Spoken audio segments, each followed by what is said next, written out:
প্ৰথমে নমস্কাৰ সকলোকে। আজি দুপৰীয়া সাজ আপোনালোকক অকমান দেখুৱাইছো। লগতে মই লাই শাকৰ সৈতে এটা বস্তু মিশ্ৰণ কৰি পিটিকা বনালো। বেঙেনা আৰু লাই শাক, তাজা তাজা যদি লাই শাক হয়, লগতে কেইটামান লোকেল বেঙেনা হ'ব লাগিব বা যিকোনো বেঙেনা হ'লেই হ'ল আৰু এনে ধৰণে অকমান জুইত পুৰি ল'ব লাগিব। যেহেতু পুৰা বেঙেনা লাই শাকৰ লগত পিটিকা বনাই আপোনালোকে খাইছেনে নাই খোৱা নাজানো। মই মাজে সময়ে বনাই খাওঁ, লগতে আজি কেমেৰাত আবদ্ধ কৰি আপোনালোকৰ মাজলৈ আগবঢ়াইছোঁ। লাই শাকখিনি তাজা তাজা হ'লে মিহি মিহিকৈ কাটি ল'ব লাগিব।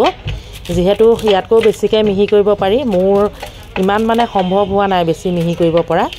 যেনেকৈ পাৰোঁ যিমান পাৰোঁ অকণমান মিহি কৰি লৈছোঁ। লগতে এমুঠি ধনিয়া গোটাই লৈছোঁ, আনফালে এটা পিঁয়াজ, আটাইখিনি মিহি মিহিকৈ কাটি ল'লোঁ। বেঙেনাকেইটা পুৰি ল'লোঁ। এতিয়া আপোনালোকক দেখুৱাইছোঁ, সোৱাদ অনুসৰি দি দিলোঁ অকণমান নিমখ, ধনিয়াও যোগ কৰি দিলোঁ।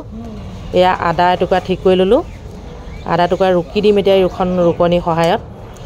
আজি বনাইছোঁ বেঙেনাৰ সৈতে তাজা তাজা লাই শাকৰ পিটিকা বা চাটনি বুলিও ক'ব পাৰে।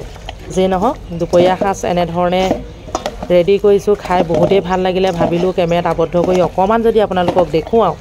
এতিয়া যিহেতু লাই শাক, বেঙেনা সকলোখিনি বজাৰত এভেইলেবল ওলাই আছে, আপোনালোকেও এনেধৰণে খাব পাৰিব।